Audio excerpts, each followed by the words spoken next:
Underdog Daily with the Vads Bros and a very special guest. We got the Roto Gut in the building here. We got Vlad Sedler hanging out with us from FTN. Gonna be a lot of fun, guys. Loaded day today. We got the champ as well, Nezzy Takes from last night in the hoop streets there. We'll be breaking down the dog bowl shortly after this. We're gonna do off and on the clock, but we're gonna start all things baseball right now. And we got some big news rolling down the pipeline the last 24 hours. Not the kind of news we normally like, boys, but at least there's something to talk about. Yeah, there is. Vlad, please welcome to the show, dude. How's it going? Great. It's an honor. I know, I've known you guys for years, even before the Underdog streets start getting hit. But what you guys are doing is fantastic. So, big fan, and thanks for having me on. The injury stuff, man, it's crazy.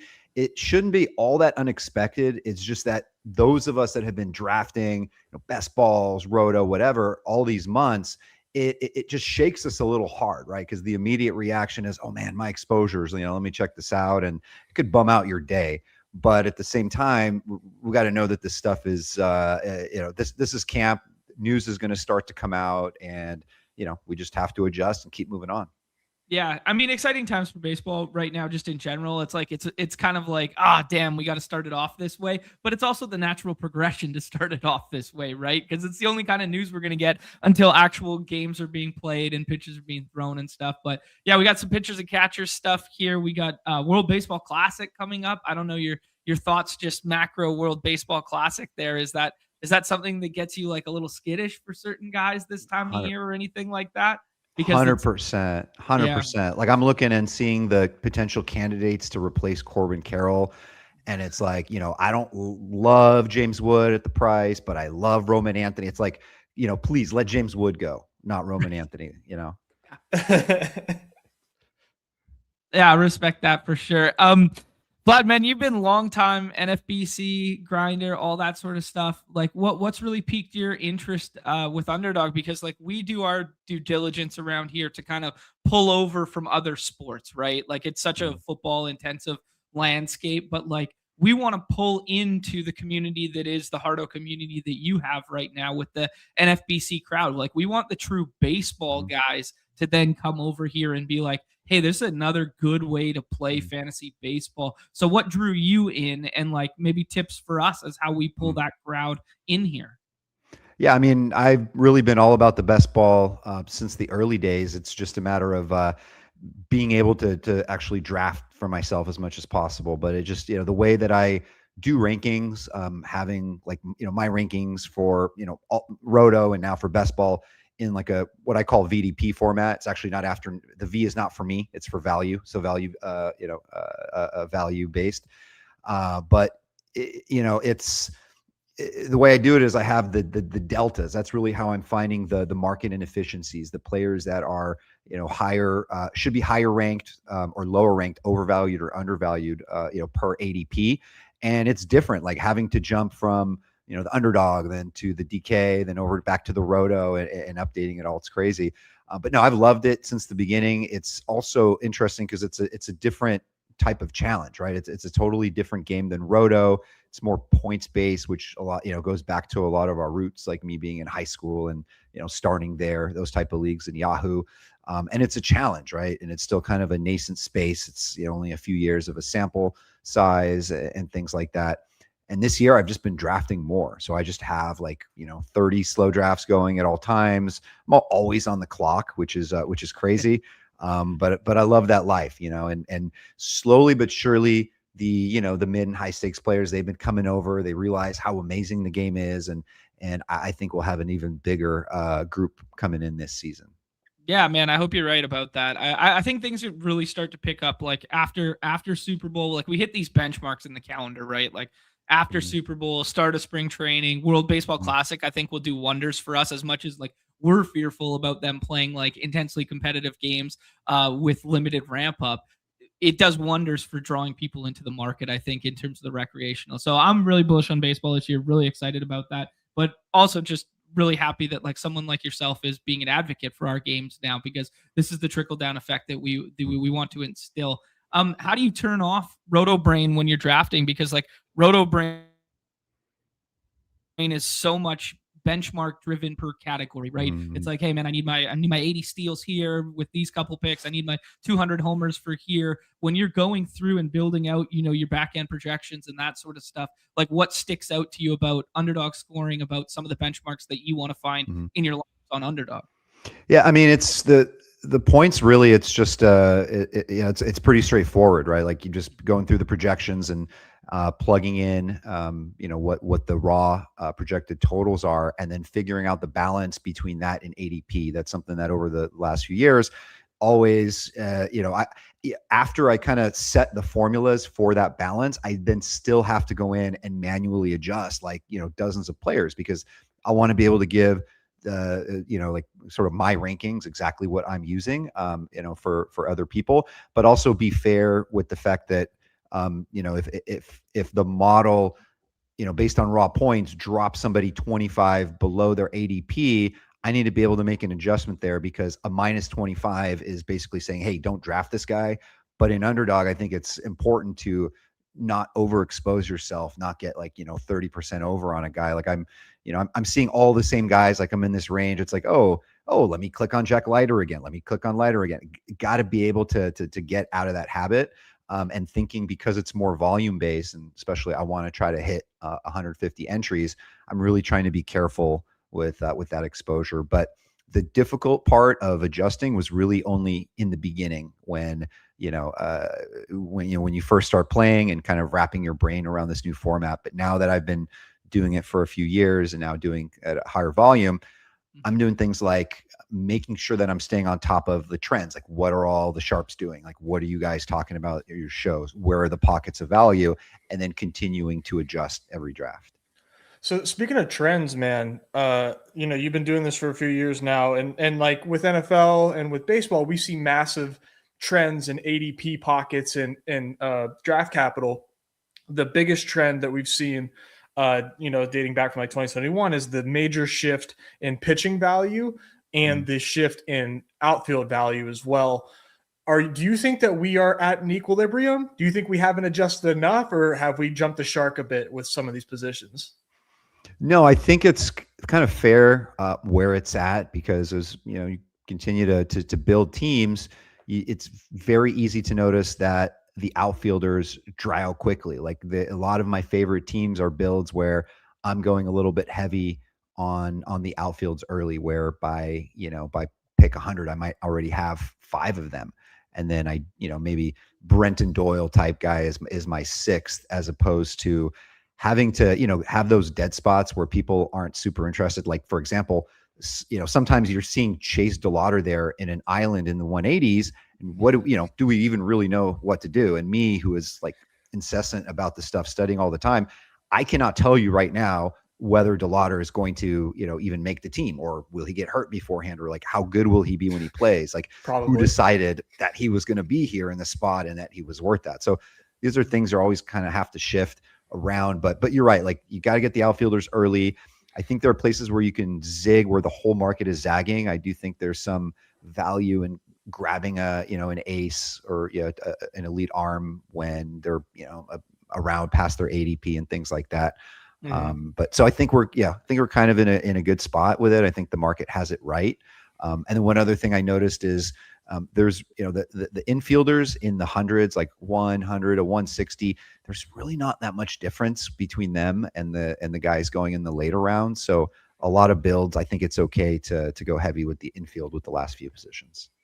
Okay, cool. Yeah, good, really good macro takeaways there. Chase DeLauter is an interesting sore spot to bring up with Nez and I, because he was kind of one of Nez's late round darlings of last year, and then the health just hasn't been able to pan out. And that defense that we saw in the postseason from him last year, that's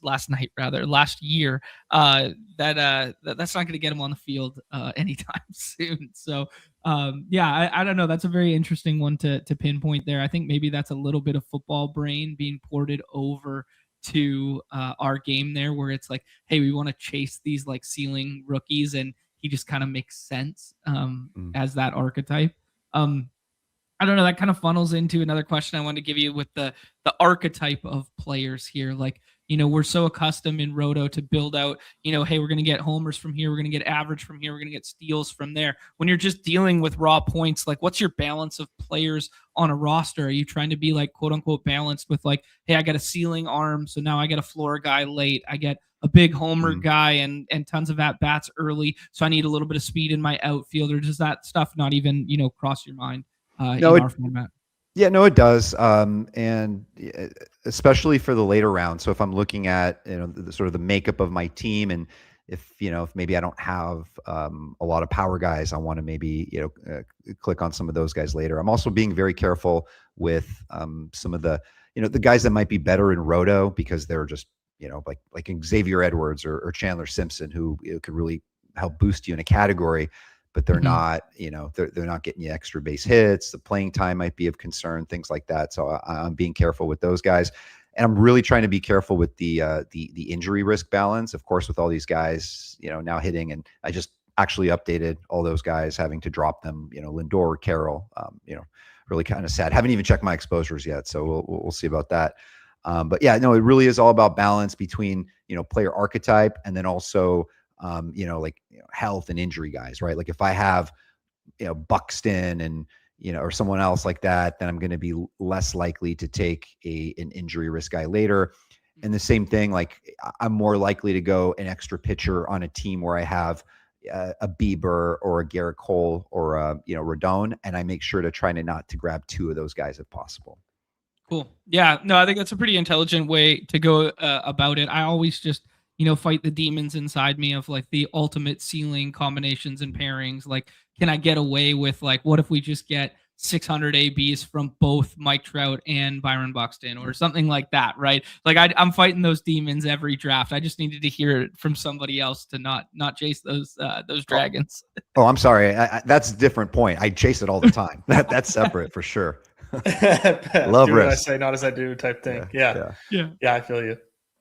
Oh, good stuff. I think the people want to have some takey style stuff here. We'll do our classic scroll the F down, see if we can find any guys that nobody else is drafting right now. Talk about some of your value-based stuff juxtaposed to ADP here.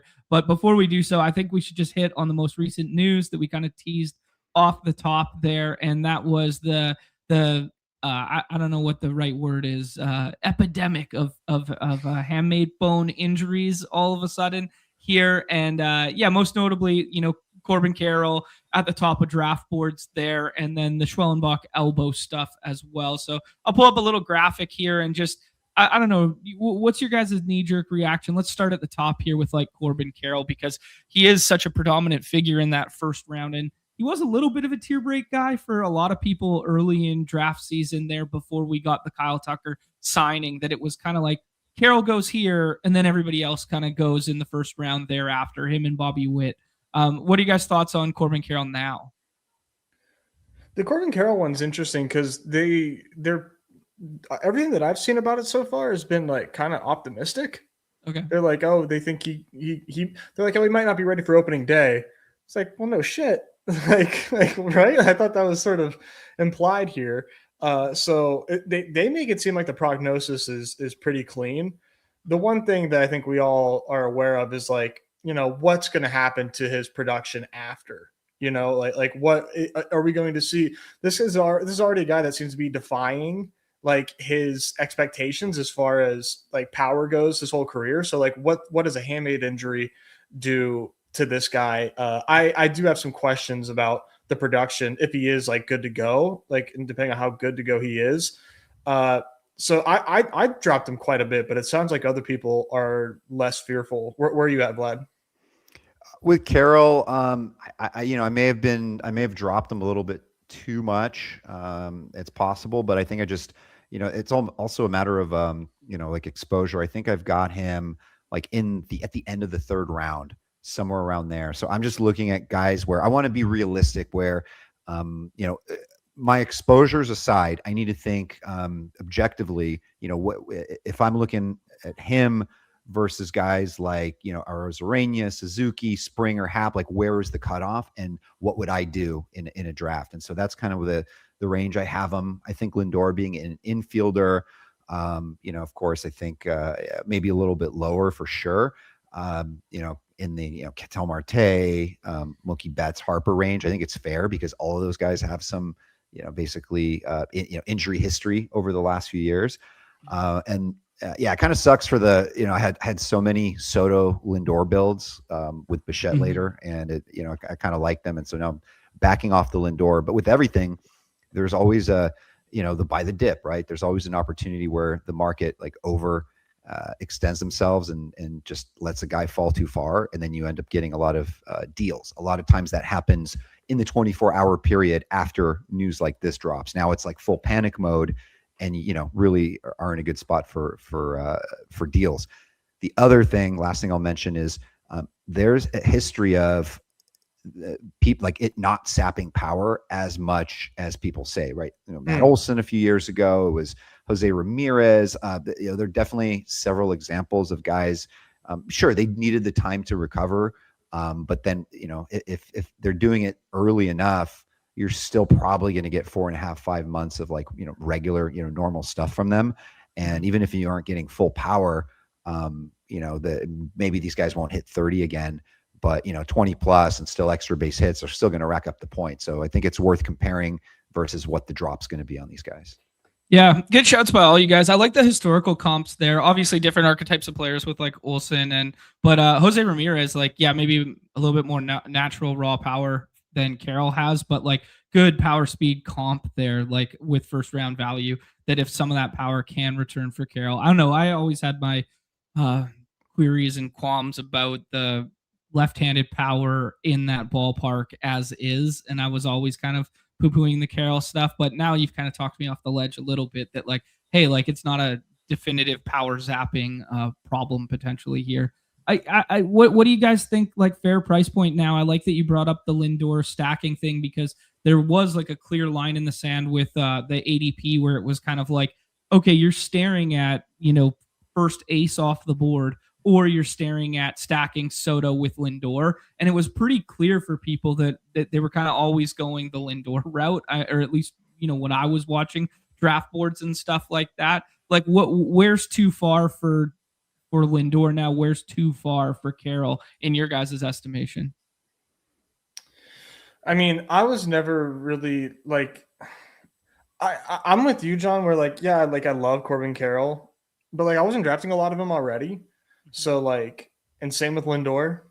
I wasn't really drafting a lot of those guys anyway. So like, I am like very ready to drop these guys a good bit. Now, where would I draft Corbin Carroll? Like, if I saw Corbin Carroll at the 2-3 turn today, I would probably take him and maybe catch a knife. But I would do that just because I just don't know like how long that'll be there, and it would be a very, very rare combination to get. Lindor, I would probably say like at least a round and a half. Okay. Yeah.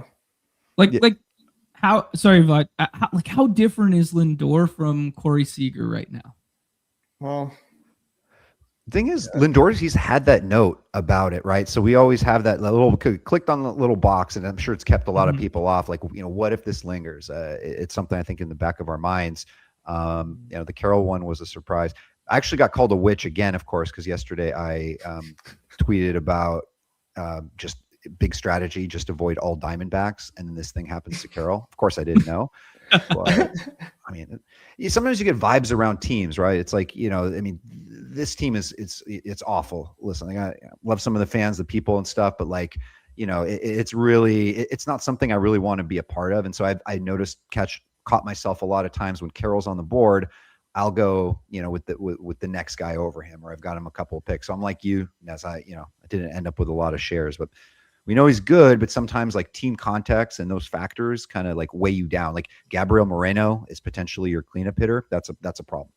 Right. Yeah. Yeah. I mean, it's potentially a problem unless you just want 105-mile line drives, 164 feet over and over and over again. Then if we're giving out awards for the hardest hit singles, 165 feet, boy, do I have a guy for you.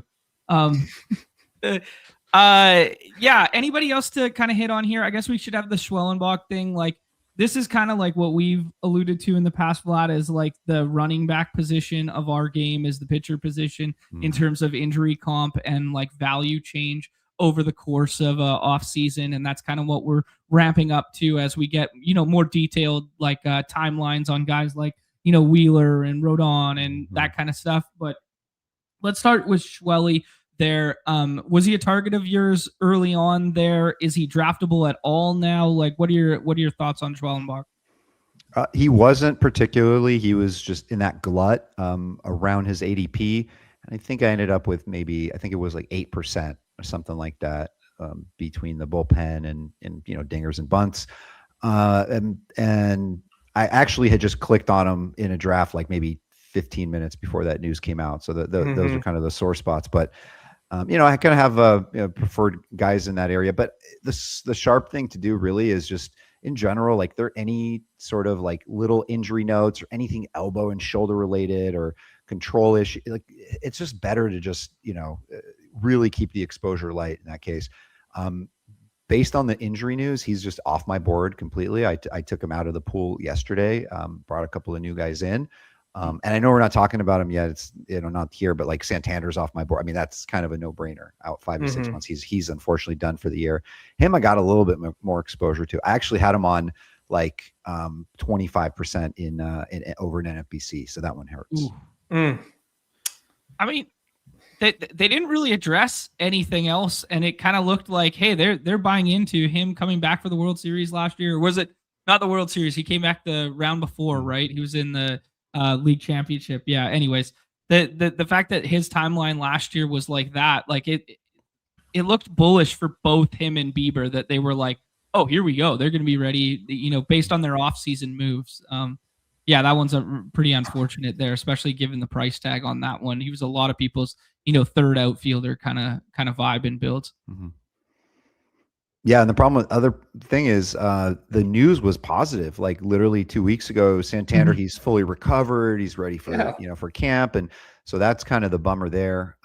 Yeah, it just what can you do? Anybody else you guys want to mention, kind of as we just did a impromptu injury thing, or can we kind of move on to a couple targets here and then hop in a draft?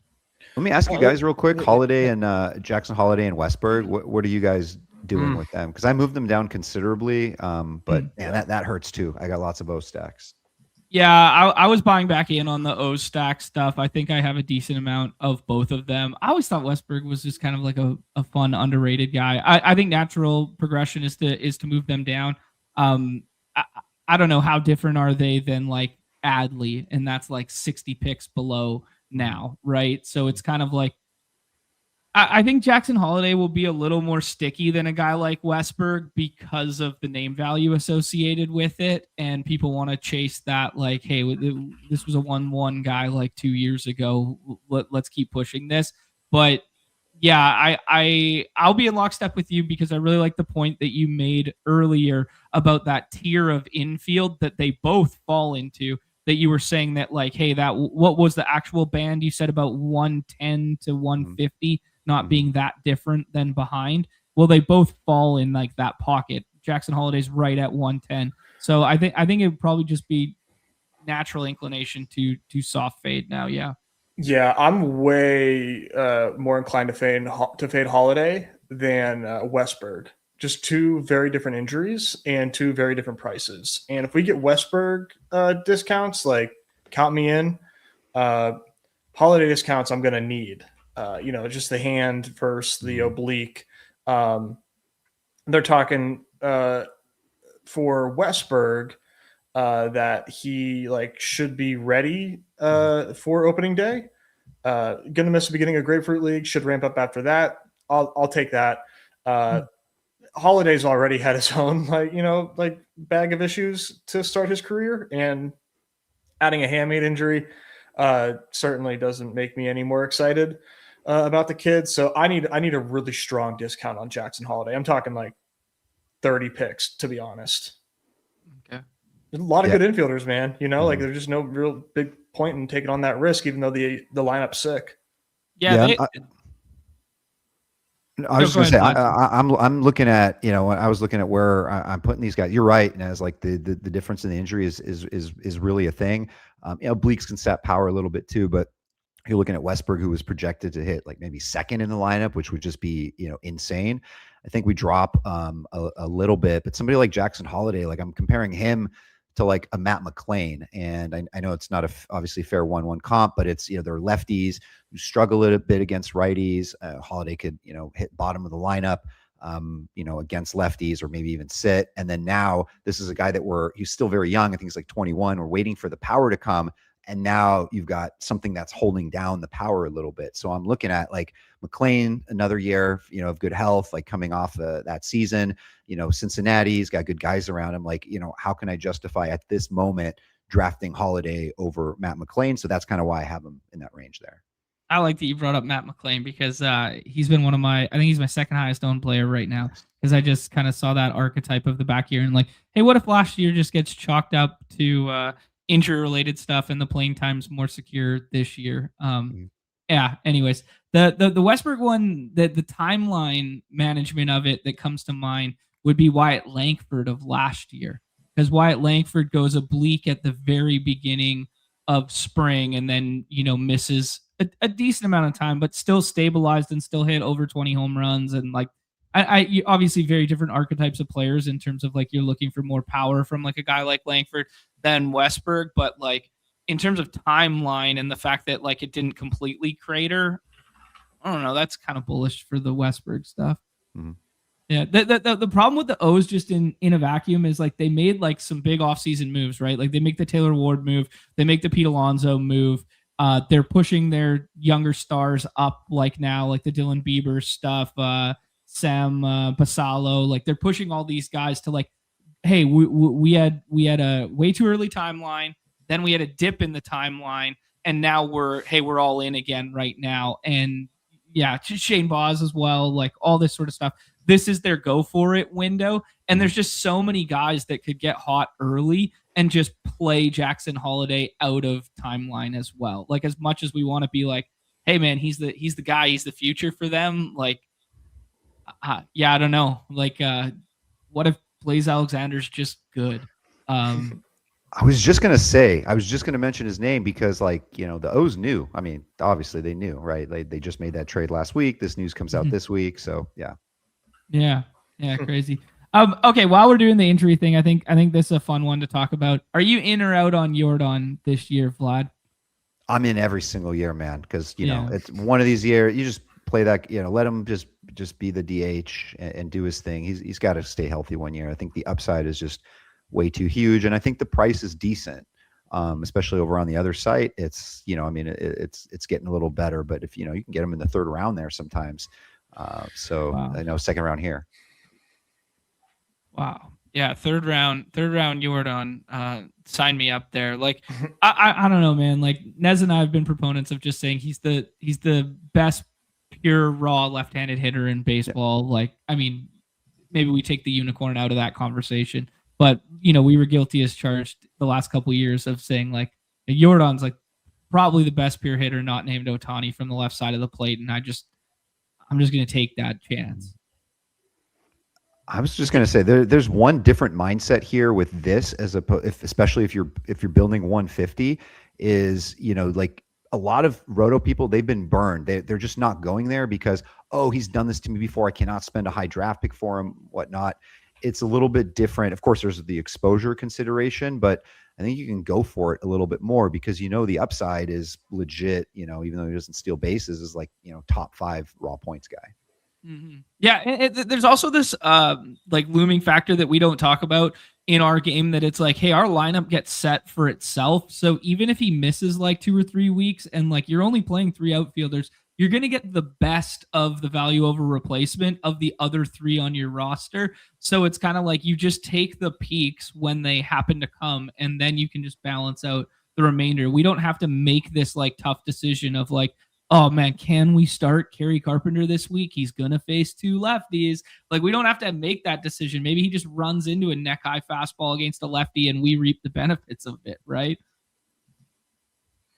Yeah. I mean, for me, it took me a minute. I kind of had, like I was, burnt, touched the stove last year on Yordan and just ran bad on that. But like you said, man, what you get if you get a healthy Yordan, and really, yeah, we need him to advance, but we really just need him to be healthy for 6 weeks, at the end of the season. And when it's all said and done, obviously it's not that simple, but that's really what really matters. And yeah, what you get from him is just otherworldly stuff, dude. I think maybe stacking him is a different question. It's not quite as easy, but I'm never not going to gnaw wave a guy just because I don't like to stack him. All right. Some of these conversations are going to naturally come up when we're on the clock drafting and stuff. And I want to make sure we get a draft in with Vlad here. So I just want to have the fun, pseudo name that's been this show for so long of the Scroll the F down. We need the true sicko gal brain way down at the bottom plays. I think that was a good segue there, Nez, because I've been thinking a lot about Houston recently. And if we start at the outfielder position, two that were standing out to me as some potential ceiling opportunities at the bottom here. I like Cam Smith and Jesus Sanchez. Maybe they share one job. Maybe one of them turns into 25-25 monster. I don't know how to feel about it, but those were two scrolls that I've been thinking about recently. What kind of guys have you guys been thinking about at the outfield position, buried way down here? Cam Smith is one of my guys for sure. Definitely like him. I think he's gonna make the team. I think made the team out of camp last year out of nowhere. Really kind of shot up the board. And then, as most rookies do, he had his ups and he had his downs, and it's only going to be better in year 2. And you look at the construct of that outfield. They traded away Jacob Melton. I just think there's a good opportunity for him. Jesus Sanchez, we've seen him be valuable in underdog formats before. I think he's really solid. One guy that, just without me looking at rankings real quick, that is kind of off the board is Isaac Collins. He was traded to the Royals. You've got a guy that I personally think there's a good chance that he leads off over there. He's a good walk rate guy. He's got some speed, not much power, but you've now got the ballpark dimensions, the walls moving in over in Kauffman Stadium. If you're hitting in front of Bobby Witt Jr., it's kind of a no-brainer. So in Bobby Witt Jr. teams, I like to be able to grab Collins later. Yeah, that's a good one, because a lot of people they just push up the 3 obvious stacking partners on their Bobby teams. There's that little pocket of all 3 of them with Jack, Vinny P, and Miguel Garcia that just go in that little range. So I think that's a good little pivot off it. Why can't he do his best Mike Yastrzemski impression from the tail end of last year, right? Mm-hmm. Yeah, good shout. Nez, what about you at the outfield position? Yeah, I had 2. One, I'll start with is Gavin Sheets, which is kind of your boy here. But he's like a full blown platoon, almost certainly. But I do like this lineup when they're healthy a good bit. And I just have a soft spot for Gavin Sheets, man. You and I both. And I really think that if you get Gavin Sheets hot, he's strung together some massive games. Just as recent as last year. On the whole, he's a very average player, but I kind of like the ceiling for Gavin Sheets in this lineup. Yeah, good.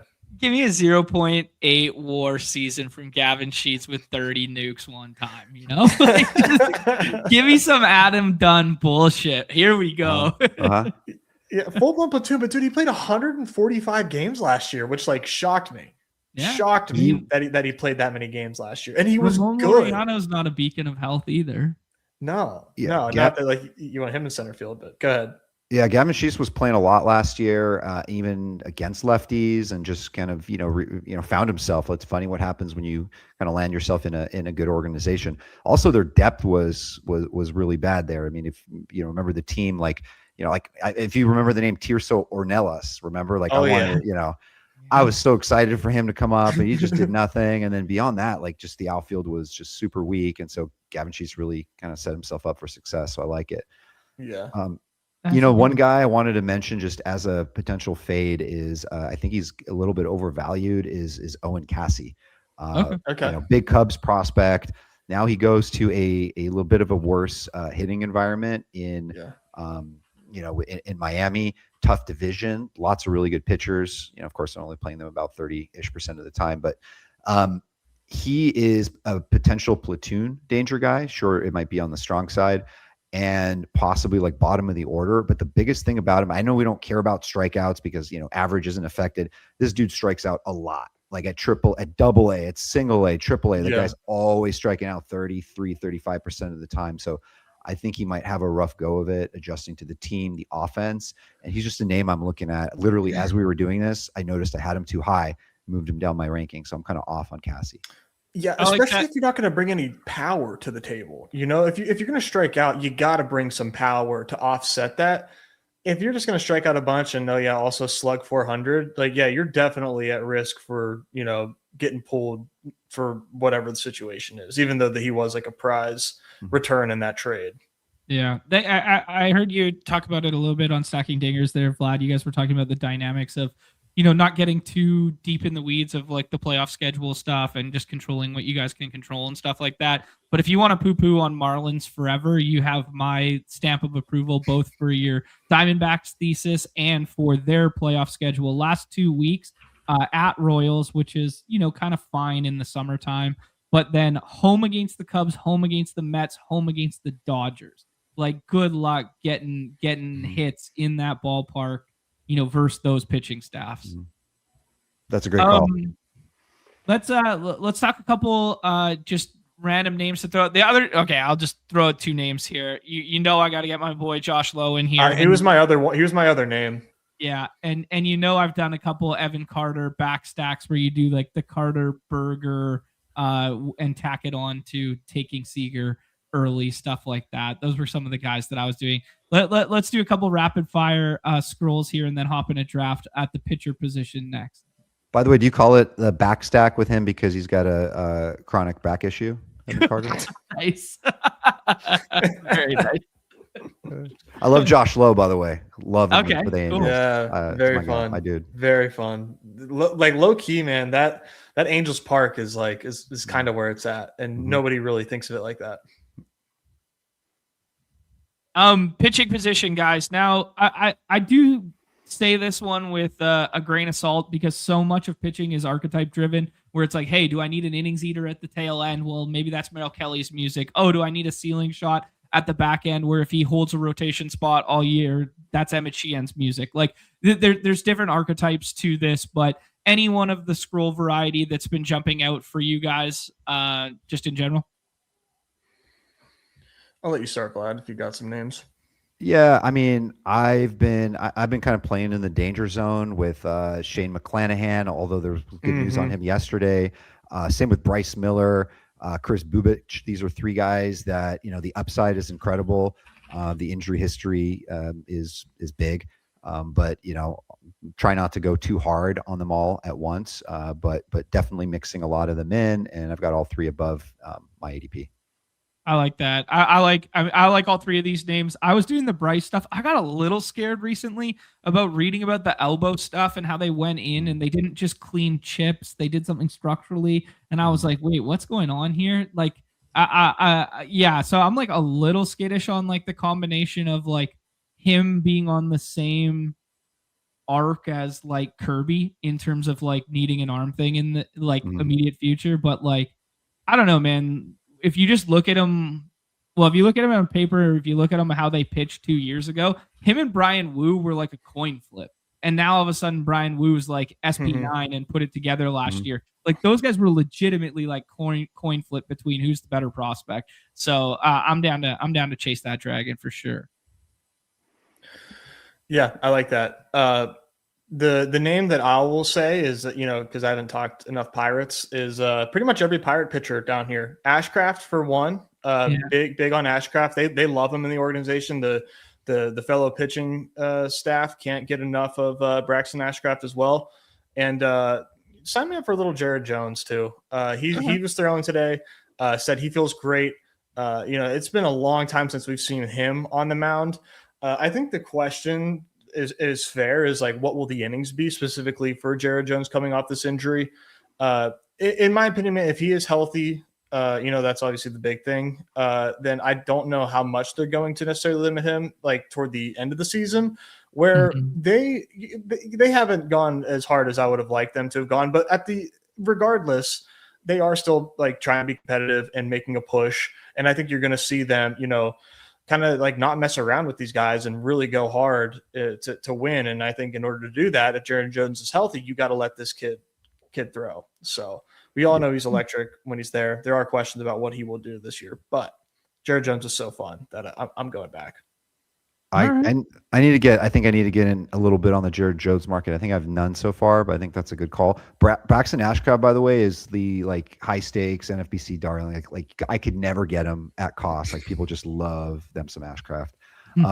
By the way, before we jump into anything else, Nez, I got to ask both you guys your take. I'm sure you've talked about it.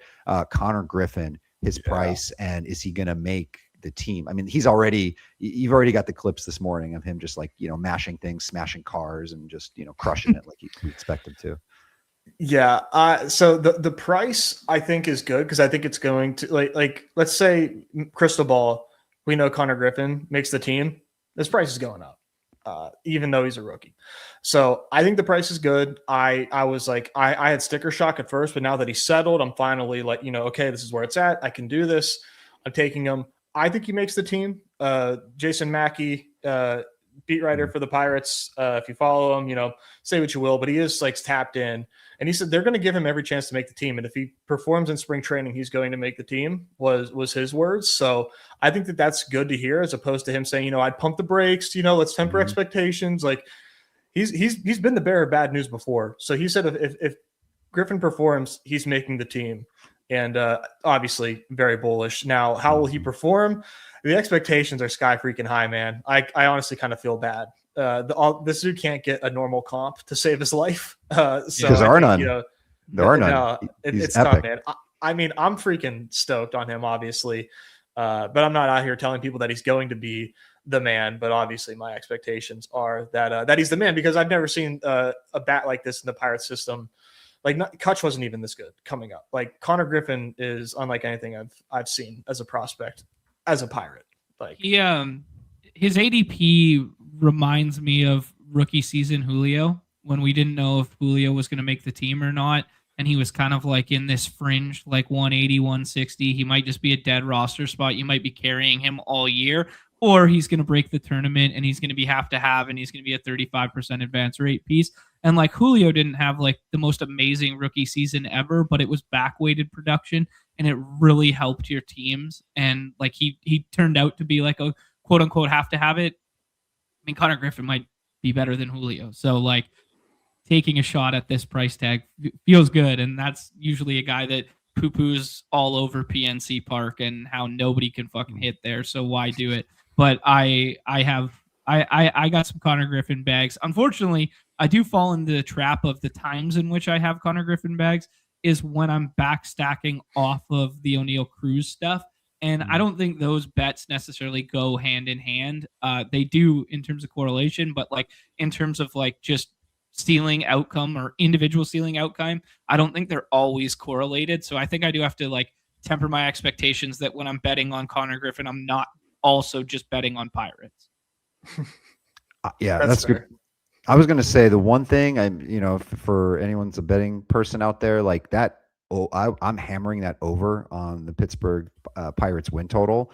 Not trying to, stoke see you in Valhalla, brother. See you in Val fucking Halla. I tell you that. I'm telling you, I think this kid's going to come up and be a huge difference maker right away. I think he's super special in the, even Trout struggled in the beginning, but I think it's, in the wit type mold. I think he's going to help, carry this team as a young kid. I think we're going to be talking about him all year. The pitching is solid. The bullpen's got a little bit of work, but I really like this team. I think he's, separate fantasy aside. I think we're going to be talking a lot about Connor Griffin this year. Like it.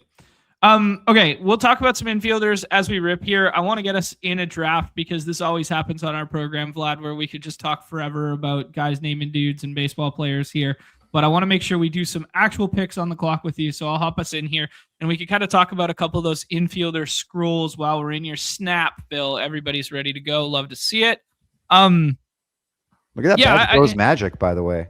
You just click the Badge Bros magic. You click and it fills within seconds. Yeah. It's an absolute blessing around here. I'm not gonna lie. It's a gift and a curse, to be honest, because then you get filled in with a bunch of people who like know exactly what they're doing, and then like there's no outfielders left by round 3. So yeah. Let's talk about some of these scroll candidates, because I do find the infield is like our adage around here has kind of always been like you fill your flex with your infield, because the ABs and the scores that you can find that separate down here are so much more substantial than the ones at the outfield position, just because of the depth of the position. So I think you can truly scroll forever. And I actually did a bit on one of our shows there where I took guys without even having ADPs that I thought could, the Logan O'Hoppies of the world. Like, why can't he hit 25 this year? And you stack them up with a couple of your Trout lineups, like whatever kind of thing. But of the quote unquote more draftable, who do you guys go to at the back end here? There's a lot, but Vlad, please start us off. A lot of guys there. I mean, you've got Jorge Polanco. He didn't clean up, even though he doesn't walk all that much. He's got an injury history. I'm into some of the Cardinals. I know I talked about that over on Dinger's show, but like Mason Wynn, he seems to be fine and healthy after a knee thing. That's a good Ivan one. Herrera is an absolute beast. Like Alec Burleson, I think this is going to be his like true breakout year. He's one of those rare guys that is he can hit for a little power, but he hit 20 plus, but he also has excellent contact skills. So he hit 290 last year. So I like some of those guys for sure. Those are good ones. I like those. Yeah, I've been doing. Yeah, go ahead, John. I was gonna say I've been doing a lot of Burger, and don't shoot the messenger. I've also been doing a little bit of Luis Arias, and I'm not like a oatmeal accumulator guy, but when he's this cheap, I kind of was like, okay, I'm into it. Let's pause for a second, guys. Let's make our pick here. I think Corbin Carroll is off our boards at this pick here. Do we want to be the guys who dare do infielder with Bobby Witt here, or do we like the Julio Tatis tier? Please, Vlad. It's a constant struggle. I switch it up, just how I feel in the when I wake up and see that board. I go either. I switch it up. Let's go with let's start infield just to throw it off a little bit. Oh shit. We got Julio. I thought I was trying to read your mind. I was trying to read your mind and go the other way, and then no, I don't take a lot of Bobby Witt, so I like Julio. And I wasn't even a Julio guy last year or really the year before, but really, really, really like what they've done with this lineup in Seattle, man. And the park didn't even play that bad offensively last year for whatever it's worth. Yeah, the team's too good. Julio's too good, so I'm fine with it. Bring us back the Cowballs. And you got Brendan Donovan now at the top of the lineup. That dude's going to be on base a lot. Yeah, that's that was a really, really under the radar addition that they made. Yeah, that's a low-key upgrade on Jorge Polanco, and nobody's really talking about it. For sure. Like it just fits the construction of the lineup better now that you have Naylor forever kind of thing. I did really want them to bring back Eugenio, but I think it's probably just a bad fit. He's in a better spot. He's in a better place. Yeah. For him. Yeah. Like it's just you don't need him hitting like 190 with just nothing but strikeouts and home runs that don't leave the yard in Seattle, right? That's right. No. Just to answer the scroll down question for me, it has been a little tough, but one guy that I've been taking a bit here and there. Oh, sorry. Yeah, I wasn't. Yep. My fault. Yeah. Vlad, I know you're kind of not in on James Wood, Vlad, but do you like it at this price tag? We're kind of proponents of Gunnar and Nick Kurtz here. Who do you like? Yeah, I like. I rarely pass up Gunnar when he's there, especially if I have outfielder start. Love that. Let's do it. We're Gunnar guys too. Sorry, Nest. Carry on, my friend. No. All I was going to say was a guy that I've been taking a bit lately because I am taking more Churio and more Brewers is Andrew Vaughn. Okay. Yeah. I love the cheap like first basemen on Underdog that like don't get a lot of love, but like they harness some power and some ceiling. Vaughn really underdrafted, not underdrafted, but just like not drafted a lot, I guess to say. We like our ownership leverage. He was the best player on the planet versus left-handed pitching for like a month there. That stretch was insane. Yeah. 12% barrel rate, which was like by far a career high for him as well. So I see good things from him in Milwaukee. Middle of the lineup. He's going to do well. Yeah, like that. That's a good one. Who are some of your highest owned, Vlad? Like just in general. Man, I got a lot of Emmett Sheehan.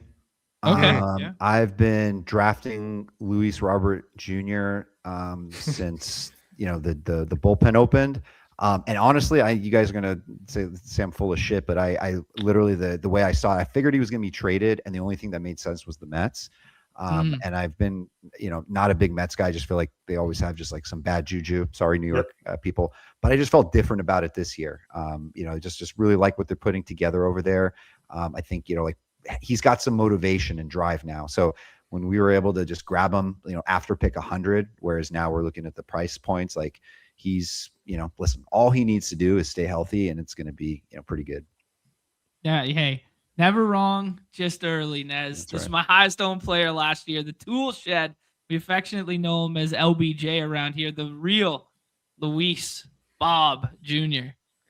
Yeah, that's a man after your own heart there, man. Oh. That's the tool shed himself. I think there's some definite I love the bro science angle of Luis Robert of saying like, do you think he like tries harder now that he's in New York? I 100% think so. I don't think that it's like I don't think you're playing armchair psychologist to say I don't think this dude had any motivation. Well, he did look motivated when he was stealing bags like out of just like I'm going to steal every goddamn base. I'm stealing everything I can. And you hear Eno kind of talk about this for guys that want to get a new contract or want to get moved. They'll do things like that. So there was that motivation, but otherwise, like I would not be surprised to see him like play better in a good organization. Okay, we are up. Does the Pete Alonso stack just make too much sense when it falls into our lap like this, or do we want to, get ahead of this outfield stuff? It's Alonso or Rosarena to go with Julio. It's rare that I pass up on Alonso. I kind of just take the two, baller Baltimore infielders and then just figure out the outfielders after. I love it, man. Let's do it. I haven't been able to get a ton of, Pete falling to Gunner, and maybe that's a byproduct of just, stream room right now where guys are doing a lot of infield stuff early. Or outfield stuff early? Or sorry, outfield stuff early. Yeah, like you see a full outfield build here. You see Nick showing off with stacking Cody Bellinger at pick 24. Yeah, that's I kind of like that. He doesn't make it back to the 4-5 really, right? No, you got to do it before if you want to do it. Yeah, tacking on Wyatt. I'm never mad at that. I do like doing this. I kind of was doing this almost to prove a point too much. Like last year and 2 years ago, where like I'm just gonna zig while others zag because I think I can, I think I can make it work. And it didn't work out too much because like what I ended up doing was by taking too many early infielders, I'm missing like Cal Raleigh because like the Cal Raleigh range is where I'm building like pitchers and outfielders last year. But I still think that like if you are good at this, like it's good to just go best player available and then like figure it out. Like just jam those projected points and then like okay, you just know you have to draft more outfielders. Like okay, that's fine. We get this kind of like big green brick in our face. Are you guys comfortable with another infielder, or do you want to get past this and do kind of like the Nimmo, Teo, Hap? What do you like?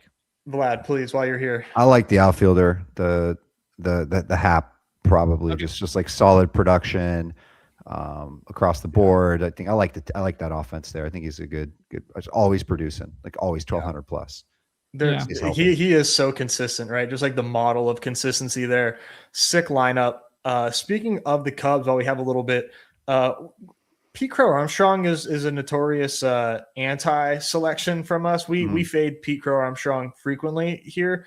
Where are you at on him? Feel free to oppo that. No, I can't oppo it.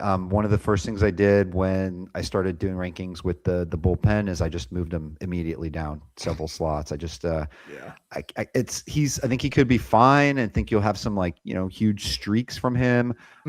But overall, I have a hard time clicking on him over some of the outfielders that go after him. Yeah, 100%. I don't think I'll have any PCA. Like I just won't be there. forgive me for the cross sport comp here, but feels really LaMelo Ball, really John Moranti, you know? Like it's kind of like, yeah, I get it when he's out there. Occasionally it's good, but like I don't want to build my baseball team around it. But by the way, on Hap, like as of how it's projected for right now, with Bregman there, like they have him projected to hit third between him and Seiya Suzuki. Like that's going to be a pretty high scoring combo. Triple. Nice. Wow. Yeah, never have to worry about playing time with him because of both the glove and the switch hitting stuff. You know, he's not a guy that I like jump up to take. I do view him and Nimmo and Profar, like this whole tier, I do view kind of like accumulator and oatmeal-y, and I do like chasing ceiling a little bit more than that. But it's hard to poo-poo at like almost a guaranteed 1,200 points in a good lineup after you've taken your ceiling shots at the infield position. He makes a lot of sense in our build. Yeah, definitely. Yeah, like if I'm in the dark shadows of the evening with the phone up to my face and you guys not around, I probably click Buxton there and I go, we're going moon shooting, baby. Like, let's do this damn thing. We're back up here, boys. We can address the pitching position here. We could do the Lawrence Butler and or O'Neal Cruz stuff.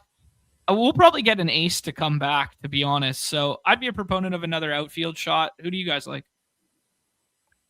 I think I like O'Neal Cruz. Vlad, what do you like though?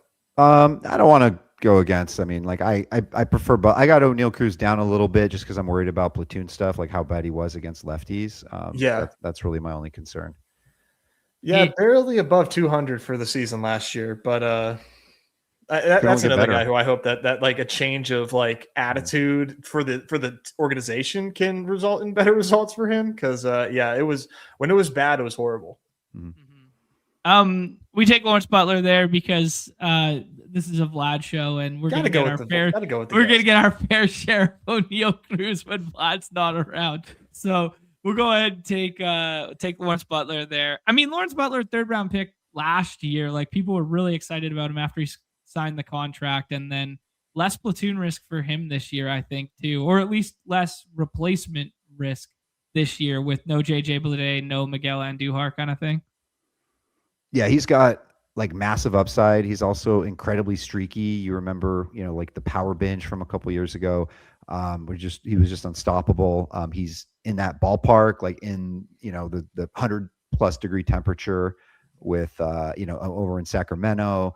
And he had a bad season and still scored a bunch of fantasy points. So like I'm a big Butler guy. Like it.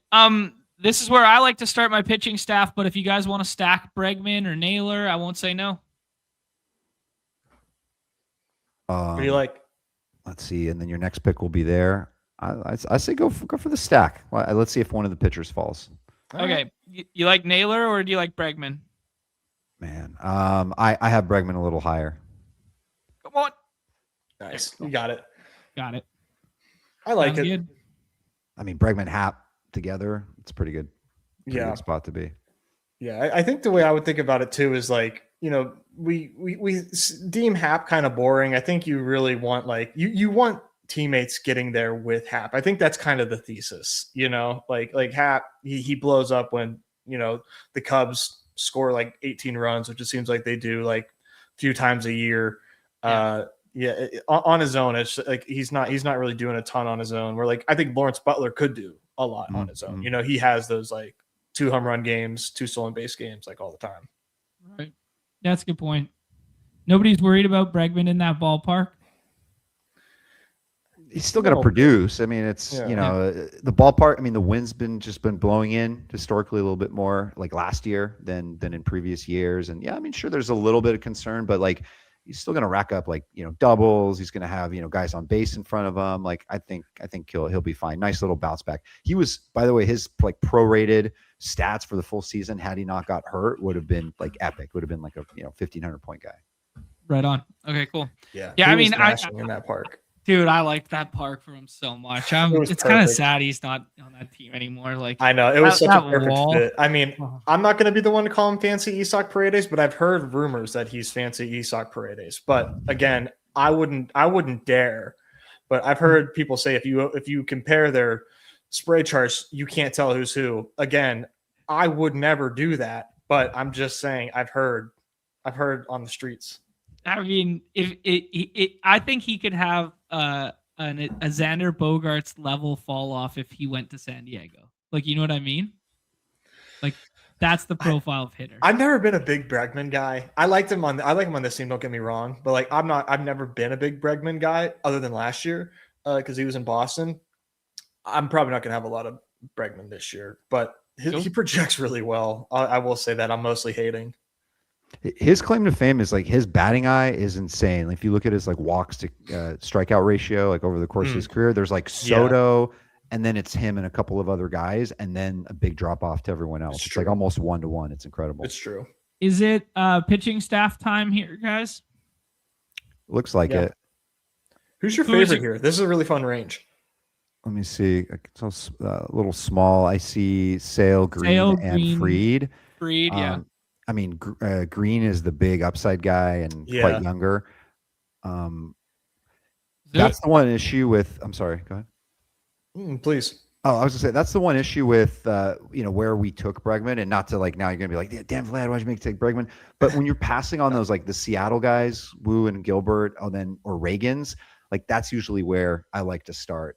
Like just really love those guys. I'm actually writing my like massive starting pitcher tiers article on FTN right now, and I was just digging into that ballpark in Seattle. It's insane. Like they're like how much of an advantage it is for pitchers in that park. Like it's something like where the league average WOBA the last 5 seasons is for in a regular stadium is something like 305, and theirs WOBA against is like 267.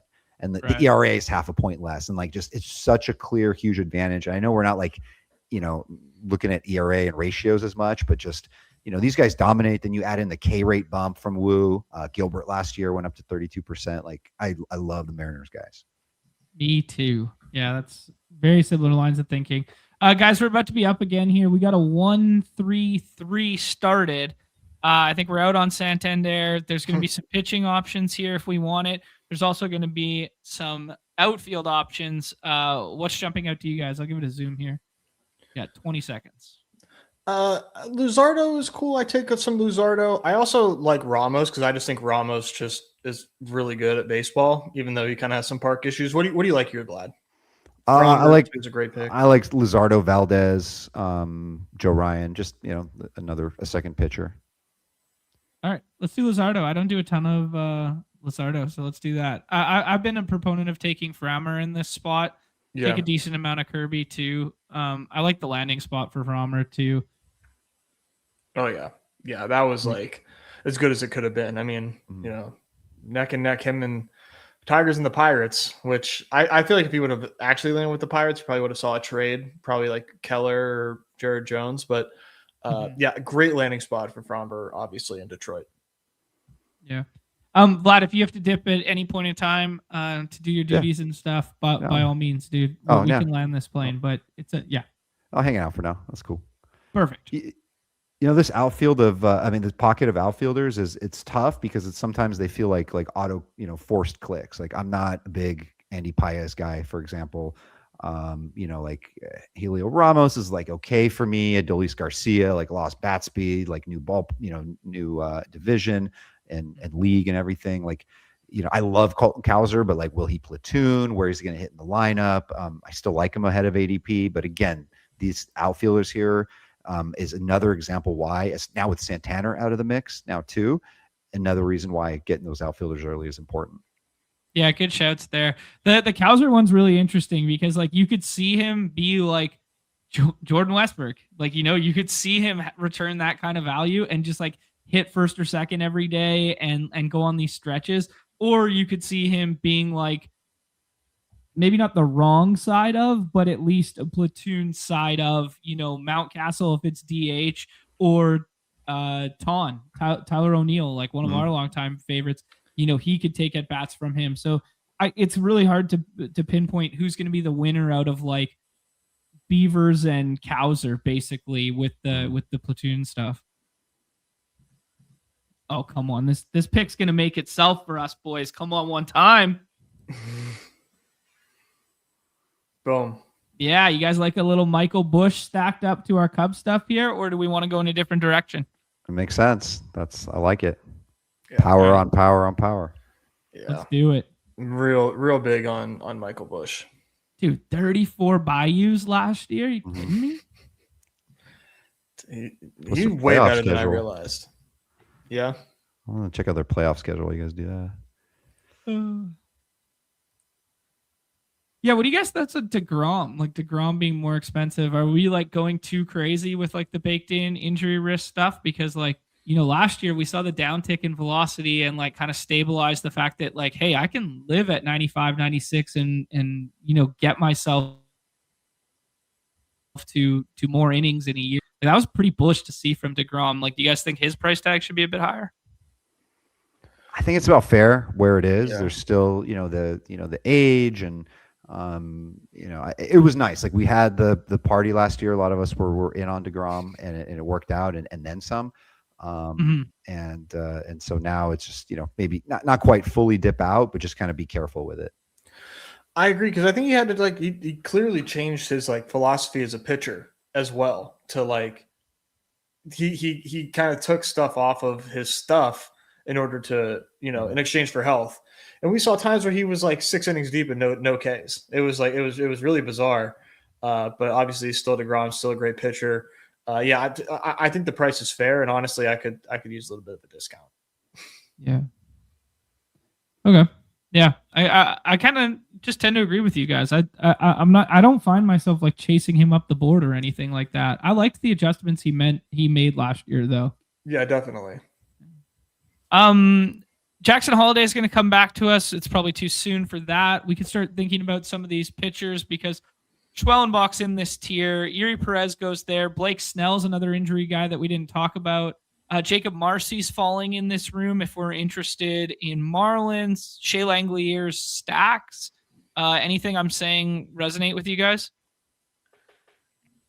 It's hard usually for me to pass on Marcy, especially needing an outfielder. Sure. Like this dude, I understand playoff schedule sucks, second year, didn't have a full season, but man, the guy just rakes. He's going to be at the top of that lineup. The offense is better there with Agustin Ramirez and everything, Stowers. So I like Marcy.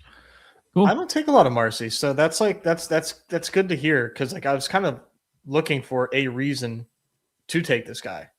That's nice. He's not going to hit a crap ton of home runs, but he's going to get the doubles. He's going to score a lot of runs. He's going to walk, and then honestly 40 plus stolen base upside. So he's a good price in that right there. Right on. Yeah, I mean, if you're gonna take a tier break outfielder, getting him 20 picks after ADP when we prioritized pitching in the previous spot makes a lot of sense.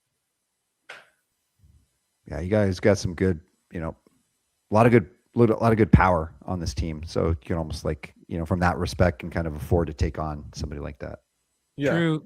Actually, that's a good macro question for you, Vlad. I'm the number one guy to poo-poo the oatmeal, the accumulators, these kind of archetypes of guys. Do you find yourself clicking them in this contest? We're setting up a Chicago stack here, and Nico Horner is going to be staring us in the face next time up there. Dansby Swanson, those kind of guys. I never click them. Never. And Dansby almost won me the dinger 2 years ago, but he tried his damnedest. But I don't know. Do you click these kind of guys? I think it's context dependent. So, in a case where, if I know I'm going to target some outfielders later and it really works as part of my stack, I think it works because these are consistent producers. You're looking at guys that are usually staying healthy and are going to get you 1,200 plus points in the aggregate. And then, just kind of hoping that they're going to play Milwaukee 7 times in the finals the last 2 weeks. So you just kind of hope that it works for them and, all the Milwaukee pitchers are injured. Do we like Rafaela enough to take him over the stack? Do we like some of the pitching stuff? Do we like, Varsho or Brenton Doyle? Who's that? Stack. What were you saying? Yeah. No, I was going to say, go ahead, do the stack. I was just going to say anything but Rafaela for me, usually. Okay. Low walk rate, hitting near the bottom of the lineup. It feels like a mispriced outfielder. There are guys like Doyle hitting, for the Rockies. Like he had some, some tragic, family stuff last year really impacted him. And he's a guy that's going to really rack up the points. And then you get, some of that Coors love, of course. So like, I like him straight up over Rafaela, for example. Yeah, I like that take. I was out on Rafaela last year. I thought it was like pretty mispriced. The nice things you can say about him is the playing time is just so solid because of the defense.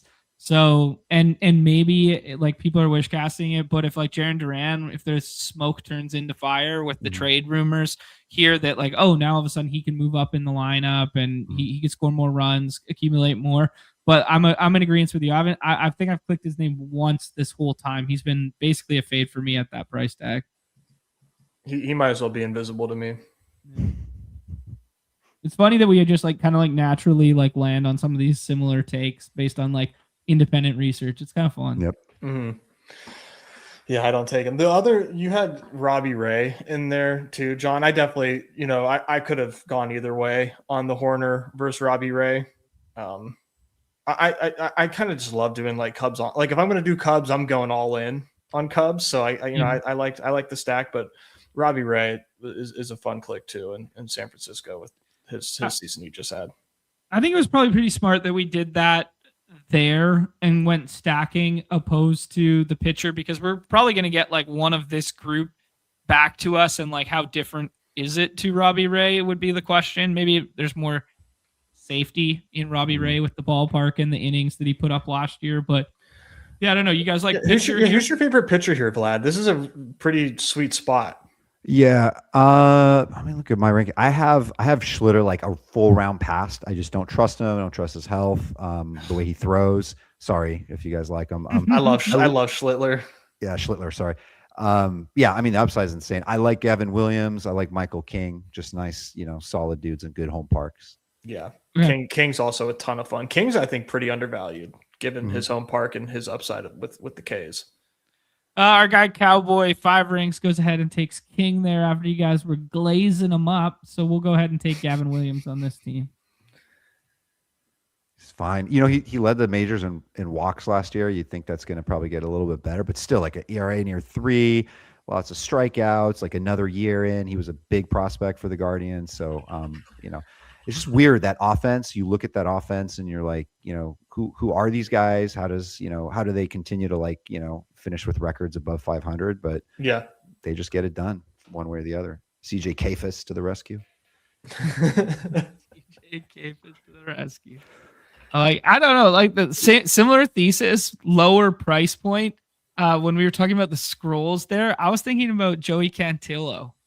Like he had a couple, decent starts at the tail end of last year and stuff. I was like, I might get some cheeky scrolls in there for Joey. I think I popped them into my back end guys. So I go 25 past the ADP, so I go 265 total, and I've got him in that mix. So I think Cantillo is pretty solid. Cool. Reminder, I will then put the link to the FTN stuff in the chat there for everybody. You guys can go check out Vlad stuff there. There's a link to the draft kit and the Underdog specific rankings there, and then you can click the start winning button from there. Very reasonably priced, guys. Like it's too cheap if we're being honest.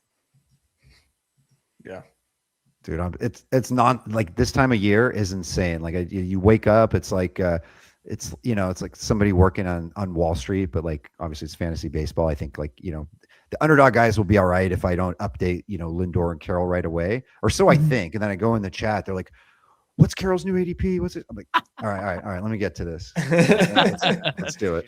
Dude, this app does not sleep, dude. They do not. No. We've learned that the hard way many times now. Yeah. Oh yeah. Kids got to get ready for school. I'm like, sorry, kid. I got to figure out where I'm putting Lindor now. Hold on. Priorities. Handmade just burst, bro. Sorry. Pack your own lunch.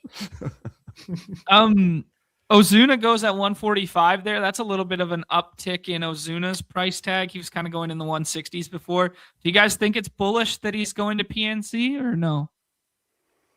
I think just he has a place to hit. It's not, he's moving up, right? Like in like regular roto, like he he had a 300 ADP and you can get him at 400. This is obviously a whole different thing. So I think now that's kind of the price where he's going to be at, but a lot of question marks with them. I mean, I hope for Nez, for Pirates' sake, that he's good.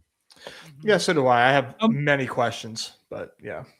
We're up here, guys. Westberg's got the stacky stuff, but we probably want to pass on that for now. Ryan Pepio's here. Glasnow for some ceiling. Connor Griffin. Who jumps out?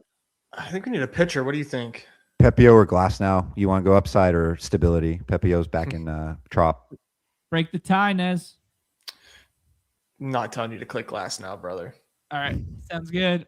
Pepio it is. Yeah, Eno did a thing on Rates and Barrels the other day talking about Pepio and like some of the splits last year and how he was like really good away from or he was really good at home, surprisingly. And it was like, oh, how was that? And he like apparently changed up how he pitched at home last year, where it was like he was just like, hey, I'm gonna give up homers, but I'm gonna try and strike some dudes out now. Whereas he pitched to contact like way more heavily on the road last year. Kind of interesting to see what he does now going back to the Trop. Pretty interesting. I mean, I trust the Rays, obviously.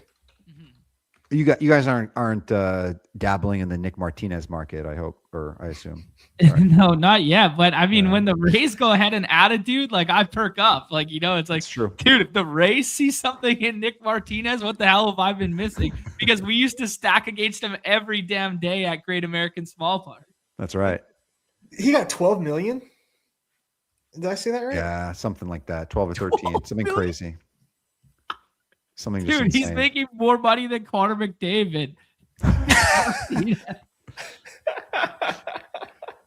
Holy shit, that's crazy. Yeah, dude, that's I think the entire industry was like, "What's up with our models? Like, why did we not peg Martinez for a $13 million guy? We gotta, we need to figure something out."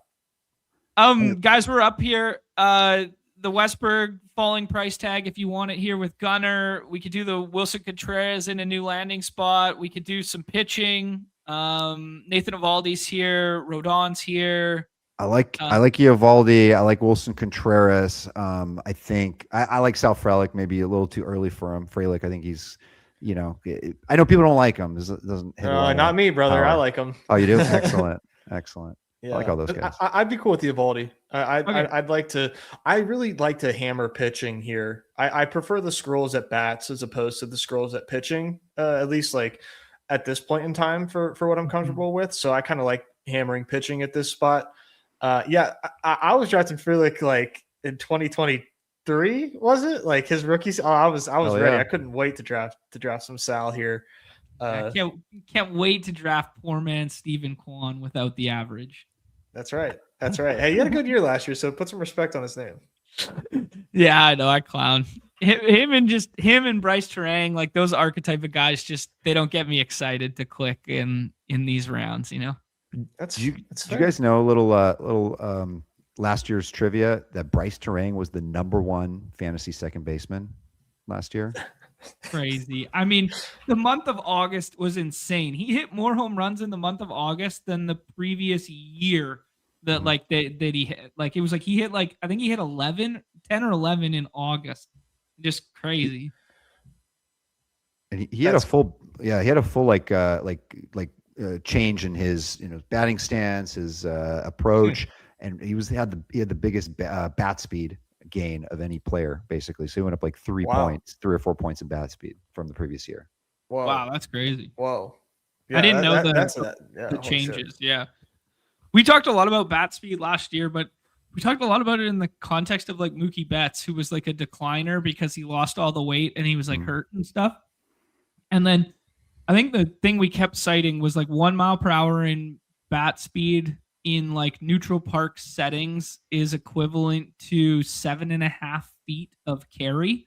So that kind of makes sense that the home runs would follow, especially because like just ask Cardi in the Bat X that, left-handed hitters in Milwaukee just, right? So it kind of all adds up that if he added like the biggest miles per hour in baseball, that like, yeah, those balls are going to start carrying. Right. All right, what do you got here coming up in a couple of picks? So we got a 5-5-4 going. Jason Dominguez kind of sits around here at the top now that people are scared. I don't know if you guys are. Sal Frelick might come back to us here. Shane Baz is a little bit of a ceiling shot. Or manager Abernathy said Baz has, and I agree with this. He has legit Cy Young upside. I know it's a little crazy, but I really like Shane Baz. I know it's not the best park for him. Shane Baz just went. So do you guys want to do your Frelick thing now? I like it. Works for me. Never a sexy pick. Jason Dominguez is interesting because I really am a fan of his. I really want to see him succeed.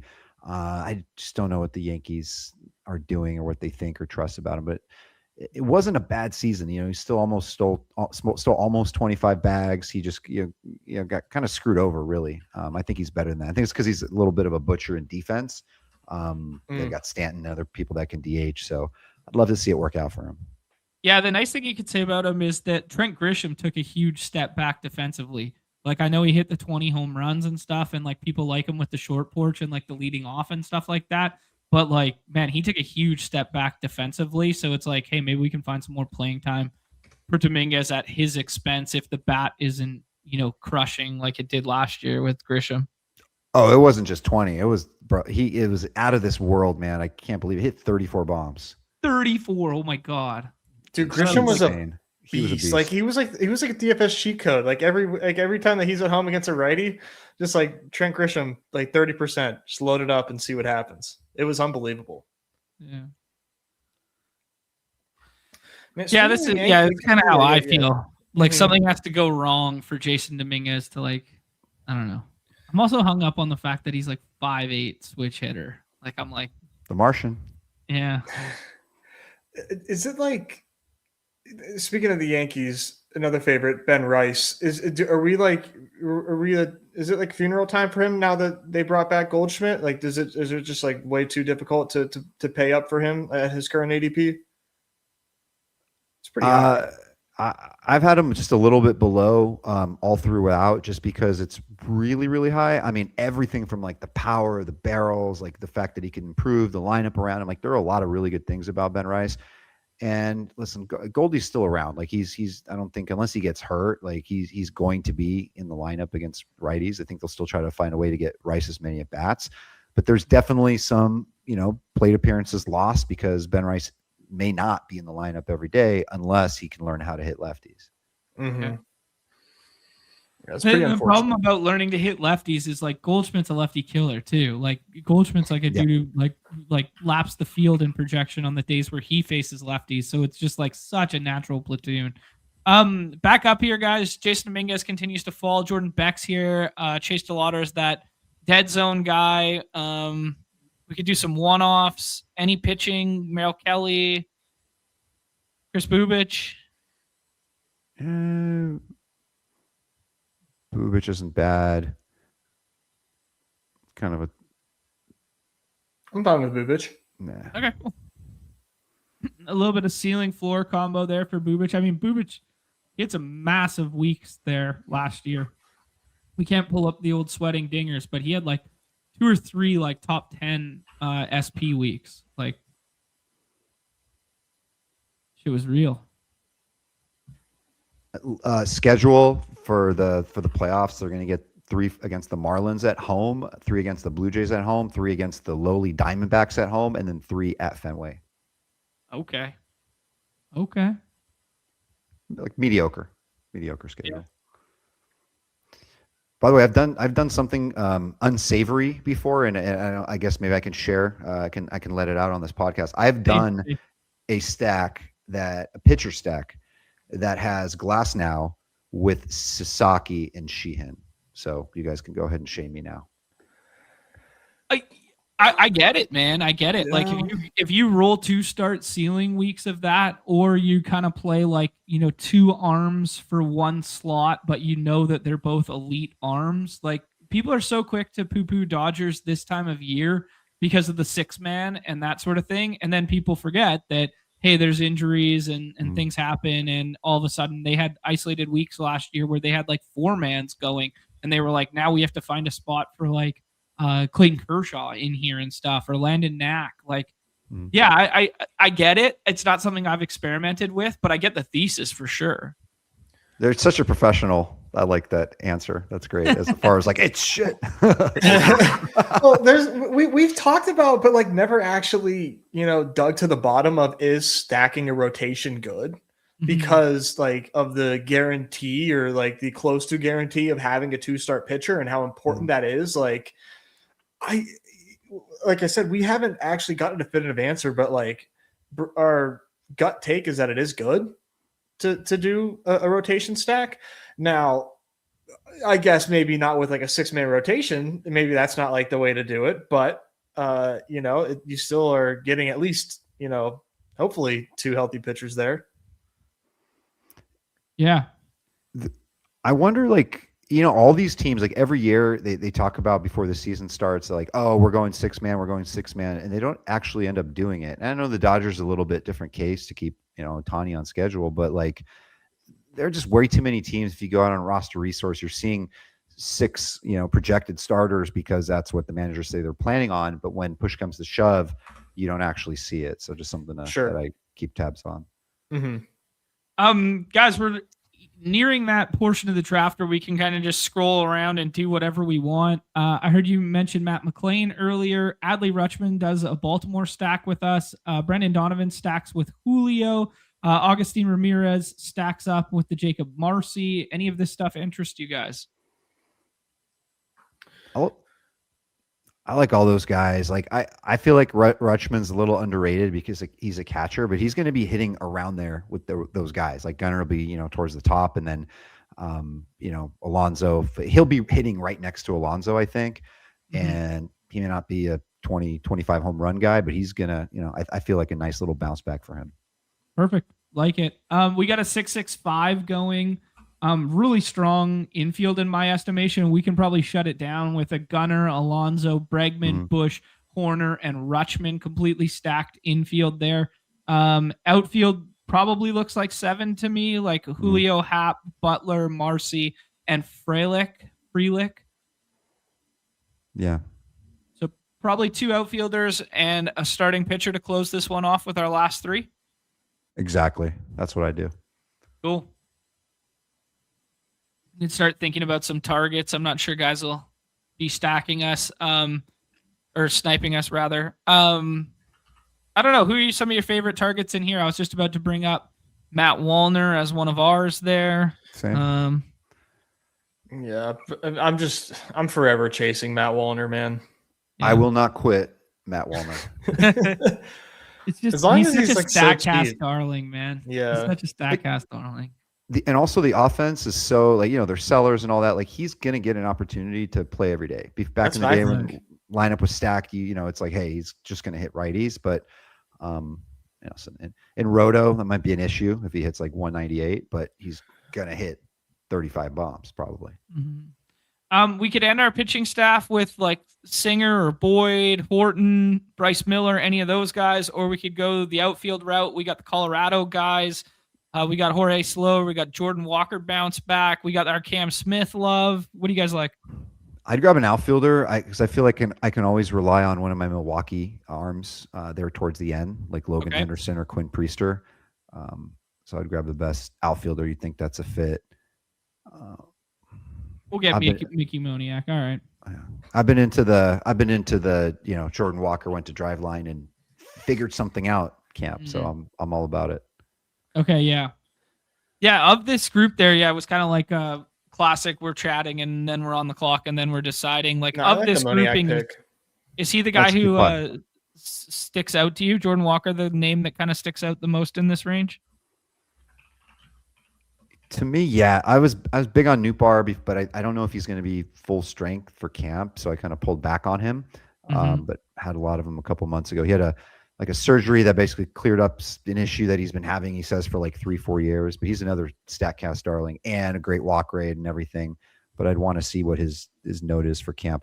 Jorge Soler is a tough click for me. Like, I don't know, he's just kind of getting older. He's always got health issues. Obviously the dude mashes when he plays, but sometimes a tough pick. Yeah. I'm not. I wasn't really doing a lot of Soler this season so far. I'll definitely be in on him and like on certain slates for DFS for sure, like at home. But yeah, I find him to be kind of a tough click. Jordan Walker is definitely an interesting one. It's one that like he was it you, John, that called him Kyle Pitts? Yeah. He's so Kyle Pitts. It's insane. Yeah, like everything about him. Like he just this prospect that like could not fail, right? I was terrified of him coming up, like, oh God, Cardinals got another one. And it just has been such a disappointment in back-to-back years, but he's not even 25. He's still, like, I mean, at a certain point, it doesn't matter. I mean, he's not even 24. Like, he came out as a 21-year-old and had a really good rookie season. He was hitting homers, stealing bases, and then something got hurt in spring the next year, and then all of a sudden just lost all of his power. So he's been just kind of gaining everything back. He's one of those guys that's like really working hard, and he's kind of a physical freak. So, I could see it working out for him. Maybe better in Roto than here, but still, you're talking like, last round, a guy that should play every day. Mm-hmm. Yeah. At worst, he's an everyday player. So, well, one more pick to sweat, and we can add him to this beautiful roster here if we see fit.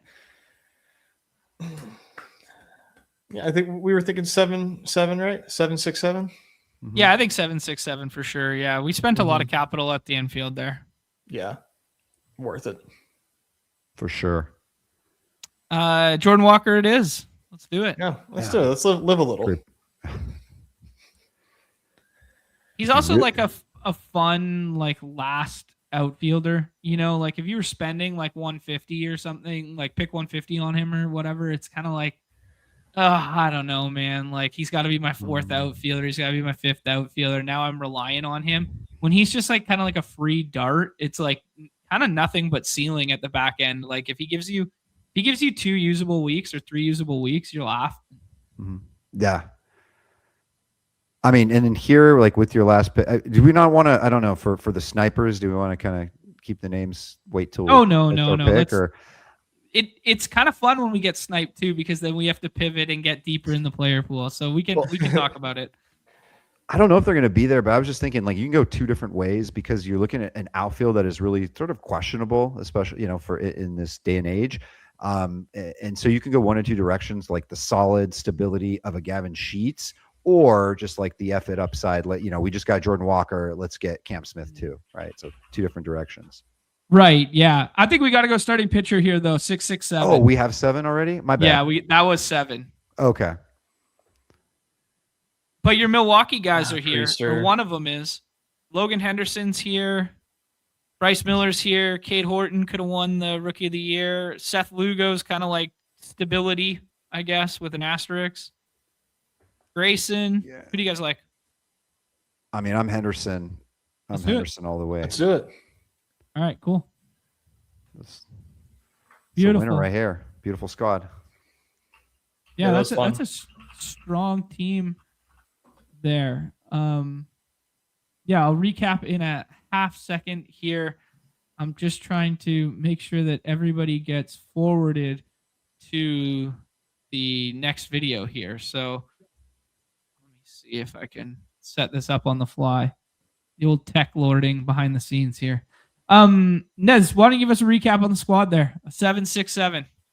Yeah, 7-6-7 here. Pretty balanced squad, I would say. Maybe like a little light at outfield, but made up with volume. So Hunter Green, Jesus Luzardo, Gavin Williams, Ryan Pepio, Nathan Eovaldi, Chris Bubich, and Logan Henderson to round off the pitching staff. Infield, we got Gunnar Henderson, Pete Alonso for the stack, Alex Bregman, Michael Bush for the stack, Nico Horner for the stack, Adley Rutschman, a fully stacked infield. I actually did not realize that until just now.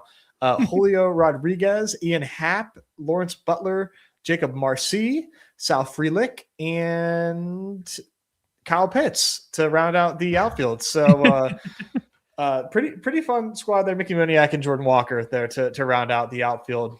Really fun squad. A lot of fun like upside shots there at the end. And like well constructed, all the way through. So I'm a big fan.